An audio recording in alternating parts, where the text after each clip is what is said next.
Hello guys, कैसे आप सभी। स्वागत है आप सभी का हमारे यूट्यूब चैनल पे। आज हम बताने वाले हैं 1.2 का प्रश्न, जो एग्जाम की दृष्टि से बहुत ही महत्वपूर्ण प्रश्न है। इस चैप्टर को देख लेते हैं 1.2 को, तो इससे एक भी प्रश्न नहीं छूटेगा और क्लास 10 का ये मैथ है। तो चलिए अब हम लोग प्रश्नों को देखते हैं। प्रश्न नंबर 1 लिखा है कि निम्नलिखित संख्याओं को अभाज्य गुणनखंडों के गुणनफल के रूप में व्यक्त कीजिए। यानी ये जो संख्या दिया गया है सब, इसको अभाज्य गुणनखंड के रूप में व्यक्त कर देना है। तो अभाज्य का मतलब क्या होता है कि वैसी संख्या जो एक या अपने आप को छोड़कर किसी दूसरे संख्या से विभाजित ना हो, उसको अभाज्य संख्या कहा जाता है। तो अभाज्य संख्या होता है 2। सबसे छोटा अभाज्य संख्या 2 होगा। 2, 3, 5, 7, 11, 13, 17, 19 ये सब होता है अभाज्य संख्या। तो इसी रूप में इसको व्यक्त कर देना है। तो व्यक्त करने के लिए सबसे पहले हम क्या करेंगे, इसका गुणनखंड करेंगे। तो 140 का पहले गुणनखंड करते हैं, यहीं पे कर देते हैं गुणनखंड। 140 का गुणनखंड 2 से कटेगा तो होगा 70, फिर 2 से कटेगा तो 35 दूना 70 होता है, तो 35 होगा। फिर अब कटेगा 5 से 7 बार में ये होगा। तो 140 का अभाज्य गुणनखंड बराबर क्या होगा, 2 को 2 तो 2 गुणे 2 गुणे 5 गुणे 7। क्या लिखिएगा, 40 का अभाज्य गुणनखंड बराबर 2 गुणे 2 गुणे 5 गुणे 7। तो अभाज्य गुणनखंड के रूप में हो गया। लेकिन करते क्या है कि अगर 2 को 2 होता है ना, तो 2 के पावर 2 लिख देते हैं। 3 को रहेगा तो 2 के पावर 3 लिखेंगे। 5 एक है तो 5 और 7 एक है तो 7। यही हो जाएगा आंसर। यानी कि सिंपल सा है, इस तरह से बना देते हैं तो आपको 2 नंबर आसानी से मिल जाएगा। अगला प्रश्न है 156 का भी गुणनखंड कर लेते हैं। तो 156 का गुणनखंड करिएगा तो ये सबसे पहले कटेगा 2 से, तो 78 दूना 156 होता है। 2 से कटेगा फिर ये भी 39 दूना 78। अब कटेगा किससे, 3 से। कई बार में, 13 बार में। 13 की 39 होता है। तो इसको भी 156 का अभाज्य गुणनखंड बराबर 2 गुणे 2 गुणे 3 गुणे 13 इस तरह से लिखेंगे। 2 को 2 इसमें भी है तो 2 के पावर 2 कर देंगे और 3 गुणे 13 कर देंगे। तो ये हो जाएगा इसका अभाज्य गुणनखंड। ये हो गया एक आंसर इसका। ठीक है, अब अगला देखते हैं। ये 3 नंबर 4 और 5 यहाँ पे देखिए आगे दिया हुआ है। तो इसको अब क्या करेंगे, यहाँ सॉल्व करते हैं। आगे की 3825 का गुणनखंड करना है। तो इसका गुणनखंड यहाँ कर लेते हैं। 3825 का गुणनखंड करेंगे तो ये भी सबसे पहले ये किससे कटेगा, तो ये सबसे पहले कटेगा 2 से तो कटेगा नहीं। तो इसको देखेते हैं कैसे कटेगा। तो 5 2 7 8 7 15 15 3 18 यानी 3 18 से कट जाएगा, यानी कि ये 3 से कटेगा। तो 3 से कटाएंगे इसको। 3 एकम 3 बचेगा तो 3 दूना 6 होगा। ये 2 बचेगा तो 3 7 21 1 बचेगा 3 5 15। फिर 7 5 12 2 14 1 15। फिर 3 से कटेगा तो 3 चौका 12 3 दूना 6 और 3 5 15 425 बार में कटेगा। फिर अब 5 2 7 4 11 हो गया। तो 3 से कटेगा नहीं, तो अब इसको क्या करेंगे, 5 से कटाएंगे। तो 5 से ये कटेगा आसानी से। तो 5 8 40 और 5 5 25, अब 85 आ गया। फिर 5 से कट जाएगा कितना बार में, 17 बार में। 17 5 85 होता है। तो 3825 का अभाज्य गुणनखंड बराबर 3 गुणे 3 गुणे 5 गुणे 5 2 को 5 है और 1 17 है। इस तरह से होगा। इसको घात के रूप में लिख देंगे। तो 3 के पावर 3 का गो है 2 है तो 2 को होगा। 5 का 1 है 2 है तो 5 के पावर 2 लिखेंगे। और 17 का 17 का क्या लिखा जाएगा यहाँ पे, 17। यही हो जाएगा आंसर। कोई डाउट। अगला देखिए आगे 5005 है। अब इसका भी कर देते हैं फैक्टर। तो 5005 का फैक्टर करना है हमें। क्या करना है, 5005 का फैक्टर।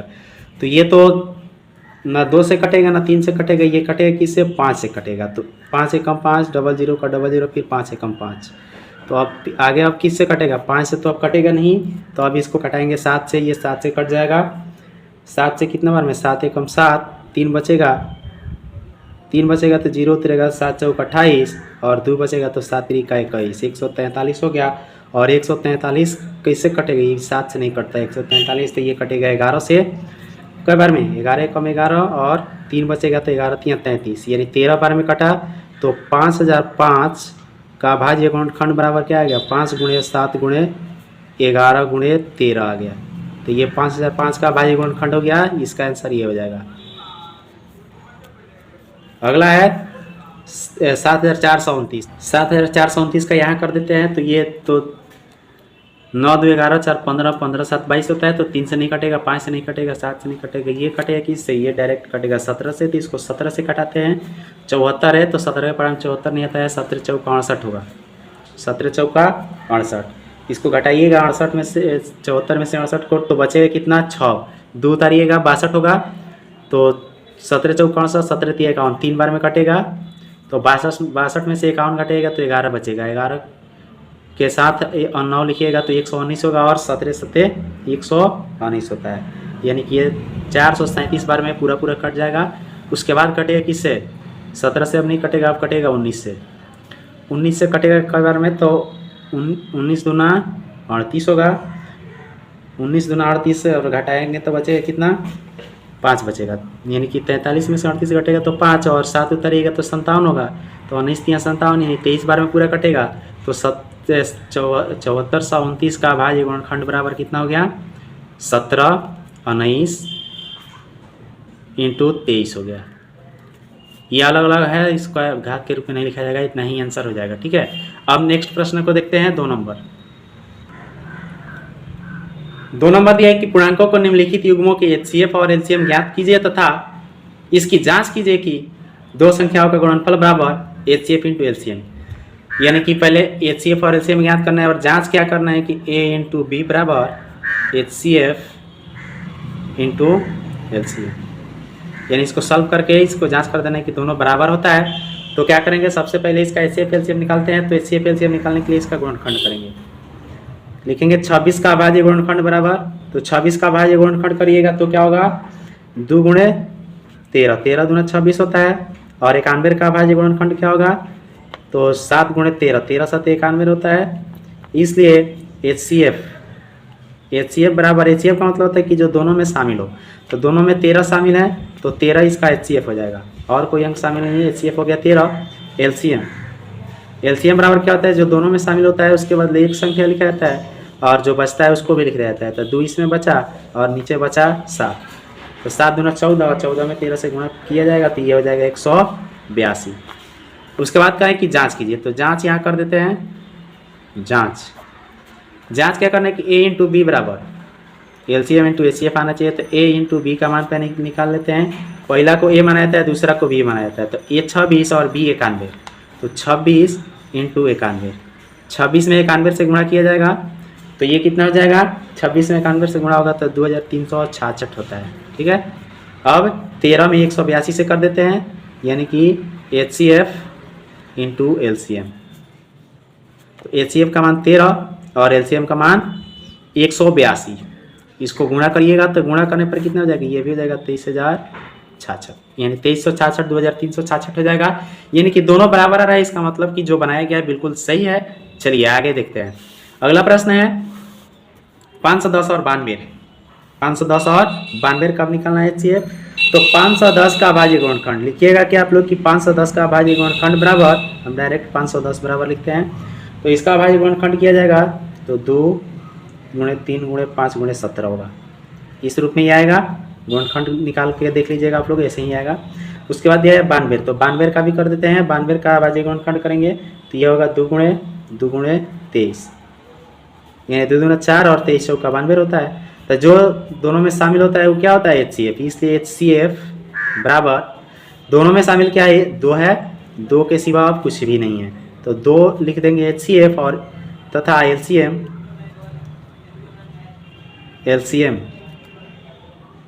बराबर, LCM बराबर क्या होता है, जो कॉमन होगा वो तो लिखाएगा ही और जो बचेगा उसको भी लिखेंगे। 3 5 17, 3 गुणे 5 गुणे 17 लिखेंगे और 2 गुणे 23 बचा है इसमें, तो 2 गुणे 23 लिख देंगे।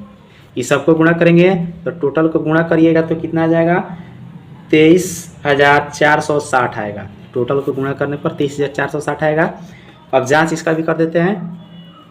जांच, तो जांच देखिए कैसे होगा। पहले A इंटू बी निकालेंगे। A इंटू बी बराबर 510 में गुणा करना है किससे 92 से, तो 510 में 92 से गुणा होगा तो ये हो जाएगा 46,920, इतना हुआ। अब HCF इंटू LCM कह रहा है, HCF इंटू LCM, तो HCF का मान कितना 2 और LCM का मान 23,460 है। इसको गुणा करिएगा तो ये भी हो जाएगा 46,920, यानी कि दोनों बराबर आ गया, यानी कि आंसर सही आ रहा है। गुणा करने पर दोनों बराबर आए तो बिल्कुल सही आंसर है, इसीलिए कहा है जांच करने के लिए। अगला है 3 नंबर 336 और 54। तो पहले 336 का अभाज्य गुणनखंड करेंगे। 336 का अभाज्य गुणनखंड बराबर, तो 336 का अभाज्य गुणनखंड क्या होगा, 2 गुणे 2 गुणे 2 गुणे 2, यानी कि 4 गो 2 होगा, 1 गो 3 और 1 7 होगा। ठीक है। उसके बाद 54 है, तो 54 का भी अभाज्य गुणनखंड करेंगे। तो 54 का अभाज्य गुणनखंड क्या होगा, 2 गुणे 3 गुणे 3 गुणे 3, 3 दूना 6, 6 3 18, 18 3 54। ठीक है। जो कॉमन होता है उसको पहले लिखेंगे, इसलिए HCF बराबर, इसमें क्या कॉमन है, तो ये वाला कॉमन हो जाएगा 2। ठीक है। और ये वाला 3 कॉमन है, तो इस 3 को लिख दिया जाएगा।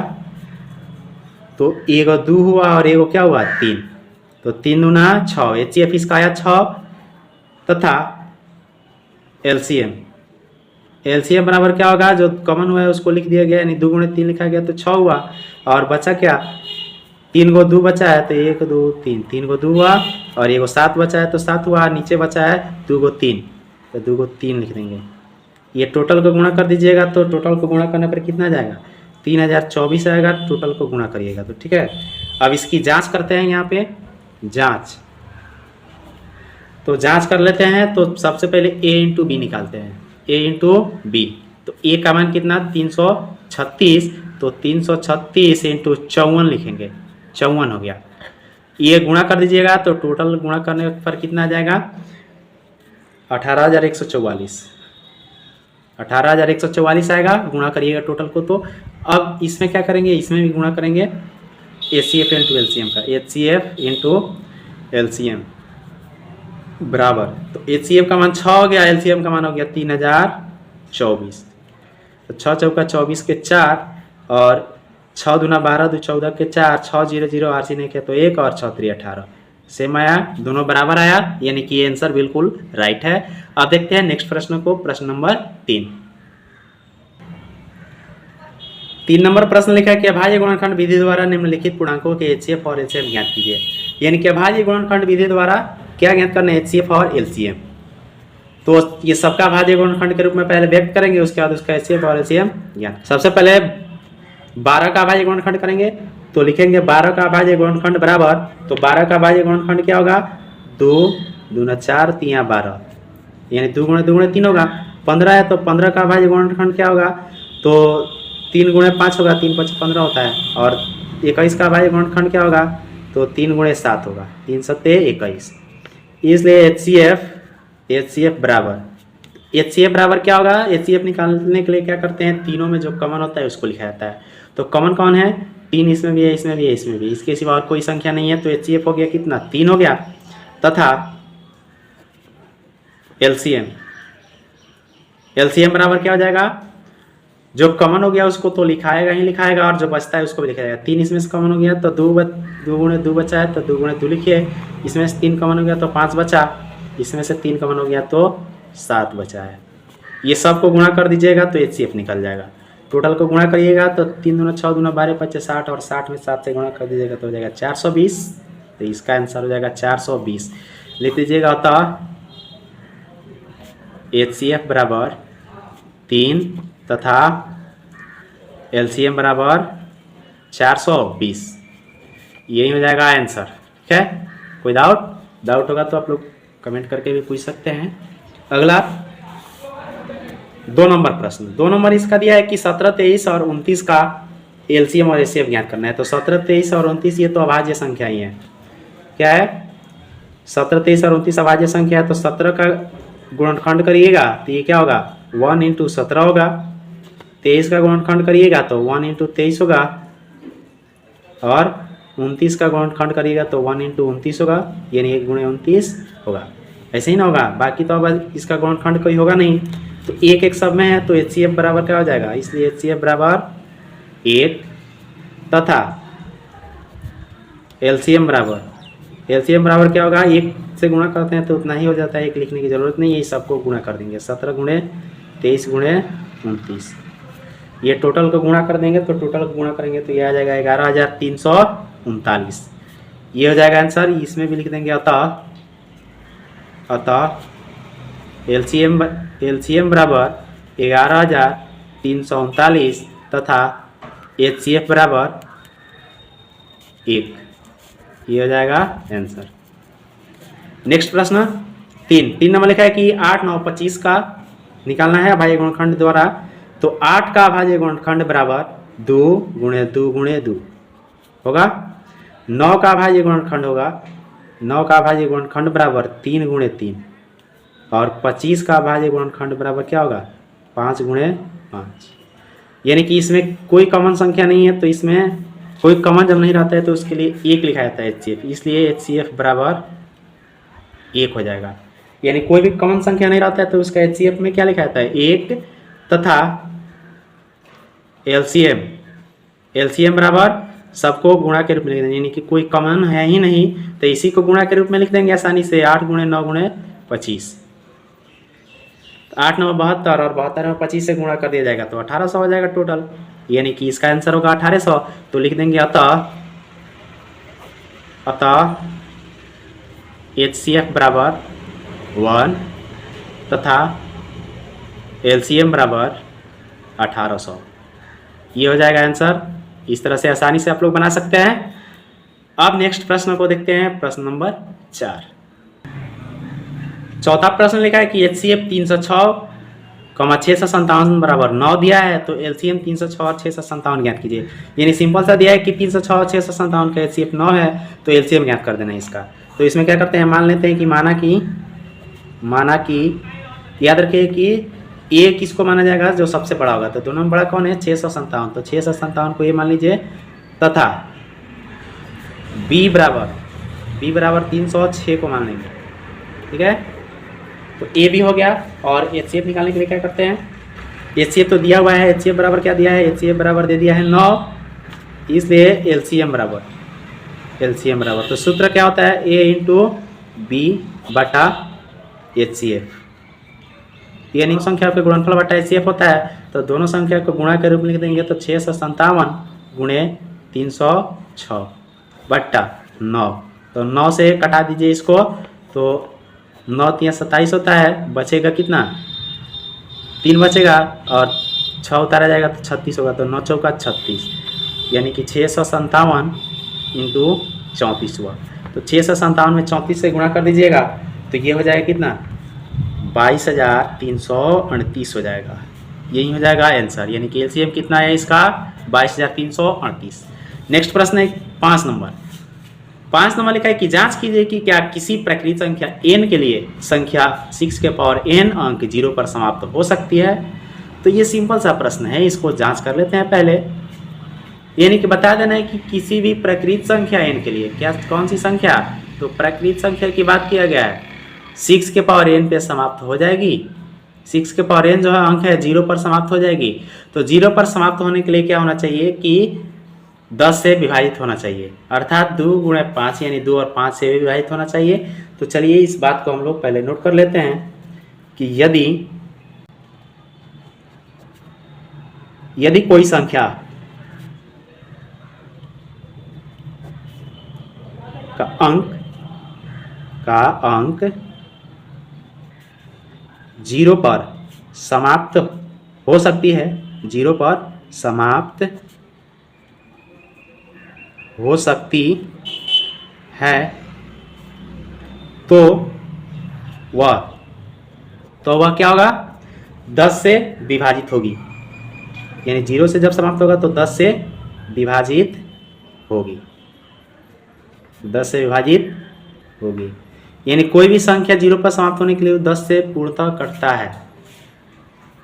या ये भी स्थिति हो सकता है कि 10 को क्या लिख सकते हैं, 10 बराबर 2 गुणे 5 भी लिख सकते हैं, यानी 2 और 5 से भी विभाजित होगी। ये हो सकता है ना, 2 गुणे 5, 2 से और 5 से दोनों से विभाजित होना चाहिए, तभी क्या होगा 0 पर समाप्त होगा। अब दिया क्या है 6 के पावर n, तो इसका अभाज्य गुणनखंड कर देते हैं। तो 6 के पावर n का अभाज्य गुणनखंड बराबर तो 6 के पावर n का भाज्य गुणनखंड करिएगा तो 2 गुणे 3 होगा, और पावर में n है तो n लिख सकते हैं, और इसको अलग अलग कर देंगे तो 2 के पावर n और 3 के पावर n के रूप में ये आएगा। लेकिन हमें चाहिए कि इस रूप में 2 और 5 के रूप में चाहिए, लेकिन आ रहा है 2 और 3 के रूप गुणनखंड के रूप में आ रहा है, तो ये 0 पर समाप्त नहीं होगा। तो लिख देंगे कि यहाँ 6 के पावर n के अभाज्य गुणनखंड में, के अभाज्य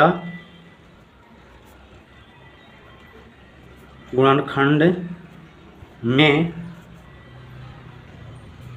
5 नहीं है, यानी 5 होना चाहिए लेकिन इसमें 5 नहीं है,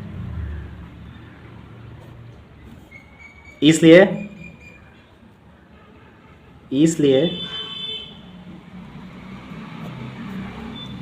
6 के पावर n 5 से विभाजित, 6 के पावर n 5 से विभाजित नहीं होगी। जब 5 से विभाजित नहीं होगी तो 0 पर समाप्त होगा, 0 पर समाप्त नहीं होगा। तो लिख देंगे अतः किसी भी प्राकृत संख्या, किसी भी प्राकृत संख्या n के लिए 6 के पावर n 0 पर समाप्त नहीं हो सकती है, नहीं हो सकती है। बस यही आंसर हो जाएगा। आया समझ में? सिंपल सा प्रश्न है, यही जांच करना था। यानी 6 के पावर n जो होगा 0 पर कब समाप्त होगा, जब 10 से विभाजित तो और 10 का गुणनखंड करेंगे अभाज्य गुणनखंड के रूप में तो 2 गुणे 5 होगा। अब 6 का अभाज्य गुणनखंड जब गुणनखंड करेंगे तो 2 गुणे 3 के रूप में आ रहा है, यानी 2 के पावर n गुणे 3 के पावर n के रूप में आ रहा है। तो किसी भी प्राकृतिक संख्या n के लिए 0 पर समाप्त नहीं होगा, क्योंकि इसमें 3 है 5 नहीं है। 5 रहेगा तभी तो 0 पर समाप्त होगा, तभी तो 5 दूना 10 होगा ना। इसलिए लिख देंगे था किसी भी प्राकृतिक संख्या n के लिए 6 का पावर n 0 पर समाप्त नहीं हो सकती है। आया समझ में? अब नेक्स्ट प्रश्न को देखते हैं। अगला 6 नंबर है। 6 नंबर लिखा है कि व्याख्या कीजिए कि 7 गुणे 11 गुणे 13 प्लस 13 और 6 गुणे 7 गुणे 6 गुणे 5 गुणे 4 गुणे 3 गुणे 2 गुणे 1 प्लस 5 भाज्य संख्याएं क्यों है, यानी कि बताना है कि क्यों है। तो हम लोग जानते हैं कि जो भी भाज्य संख्या होता है उसका 2 से अधिक भाजक होता है, यानी कि 2 से अधिक गुणनखंड होता है। तो इसी बात को यहाँ पे लिखेंगे, चूंकि हम जानते हैं कि क्या जानते हैं कि भाज्य संख्याओं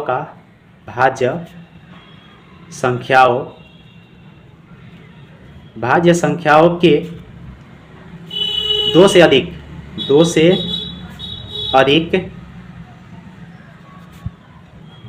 भाजक होते हैं। 2 से अधिक क्या होते हैं? भाजक। भाजक का मतलब होता है उसका गुणनखंड होना चाहिए 2 से अधिक भाजक होते हैं।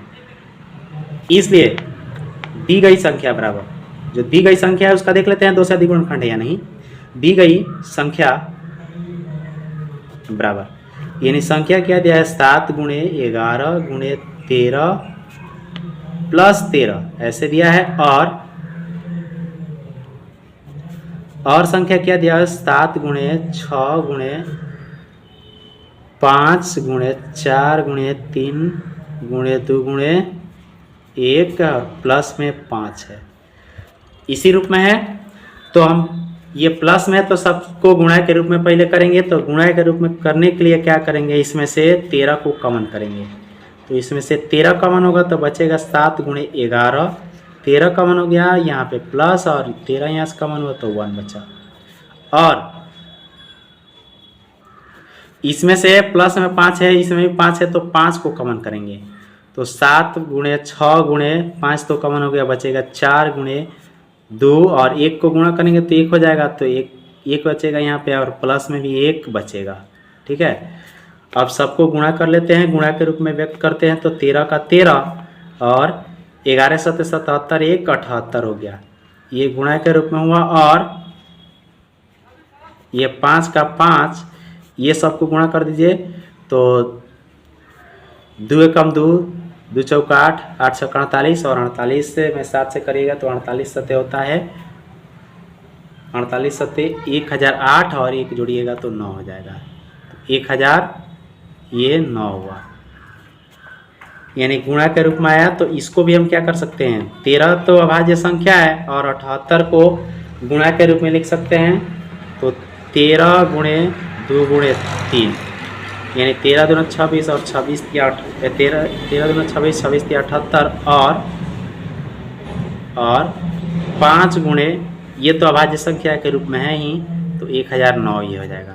यानी कि 2 से अधिक गुणनखंड आ रहा है। अभी एक को लिखा नहीं गया तो इसमें भी 2 से अधिक गुणनखंड है, इसमें भी 2 से अधिक गुणनखंड, यानी 2 से अधिक भाजक है।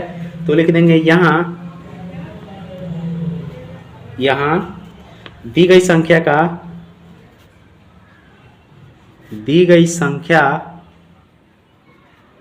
का 2 से अधिक भाजक है, 2 से अधिक भाजक है।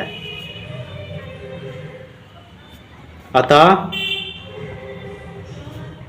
दी गई संख्या भाज्य संख्या है, दी गई संख्या भाज्य संख्या है, भाज्य संख्या है। यह हुआ प्रूव्ड, यानी कि यह सिद्ध कर दिए कि क्यों है। ठीक है, इस तरह से सिद्ध करिएगा तो आपको आसानी से 2 नंबर परीक्षा में मिल जाएगा, एक भी नंबर नहीं कटेगा।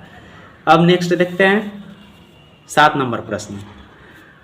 7 नंबर प्रश्न दिया है कि किसी खेल के मैदान के चारों ओर एक वृत्ताकार पथ है। इस मैदान का एक चक्कर लगाने में सोनिया को 18 मिनट लगते हैं, जबकि इसी मैदान का एक चक्कर लगाने में रवि को 12 मिनट लगते हैं। मान लीजिए वे दोनों एक ही स्थान और एक ही समय पर चलना प्रारंभ करके एक ही दिशा में चलते हैं। कितने समय बाद वे पुनः प्रारंभिक स्थान पर मिलेंगे? तो ये लिखा है कि एक ही समय चलना प्रारंभ करते हैं, लेकिन सोनिया को 18 मिनट लगता है और रवि को 12 मिनट लगता है। तो बता देना है कि प्रारंभिक स्थान पर कितने देर बाद पहुंच जाएंगे। तो इस तरह का जब भी प्रश्न कहे तो उसका क्या निकाल देना चाहिए, एलसीएम निकाल देना चाहिए। तो पहले जो दिया है उसको लिखेंगे। दिया क्या है कि वृत्ताकार मैदान का एक चक्कर लगाने में सोनिया को 18 मिनट लगता है और रवि को 12 मिनट लगता है। तो लिखेंगे कि वृत्ताकार पथ को एक चक्कर लगाने में इसको सोनिया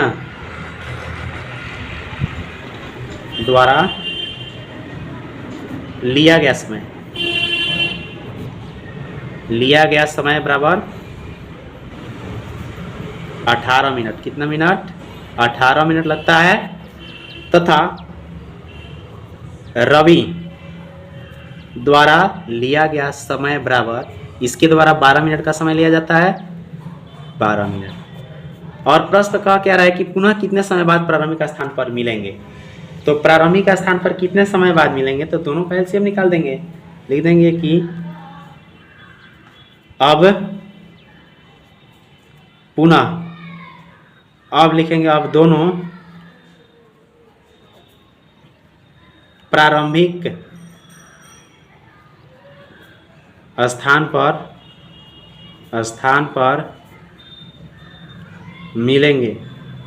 तो मिलेंगे क्या, कब मिलेंगे? मिलेंगे बराबर 18,12 का एलसीएम, यानी कि इसका एलसीएम निकाल दीजिएगा 18 और 12 का, तो वहीं आंसर हो जाएगा। उतने ही समय बाद ये लोग मिलेंगे।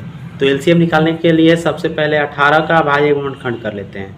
तो 18 का अभाज्य गुणनखंड बराबर क्या होगा, 2 गुणे 3, तो 2 तिया 6 और फिर 3, 6 3 18, और 12 का अभाज्य गुणनखंड कर लीजिएगा।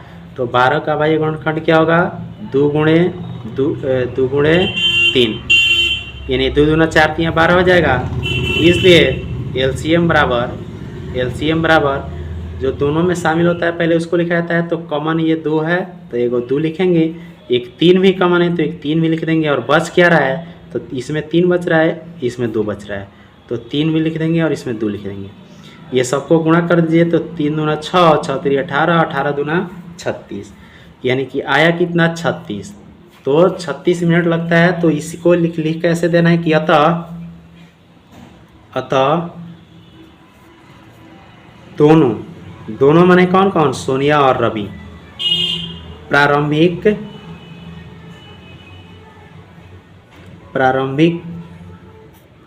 स्थान पर 36 मिनट बाद मिलेंगे। 36 मिनट बाद मिलेंगे, ये हो जाएगा आंसर। ठीक है, तो ये 1.1 का प्रश्न था, 7वां प्रश्न, जो बहुत ही सिंपल भाषा में आप लोग समझे। और ये वीडियो आप लोग को अच्छा लगा हो तो अपने दोस्तों के साथ भी शेयर कर दीजिए और चैनल को सब्सक्राइब कर दीजिए, लाइक भी ठोक दीजिए, ताकि बेल घंटी भी दबा दीजिएगा, ताकि जब भी वीडियो अपलोड होगा सबसे पहले आप तक पहुँचेगा। जय हिंद, जय भारत, जय बिहार, धन्यवाद।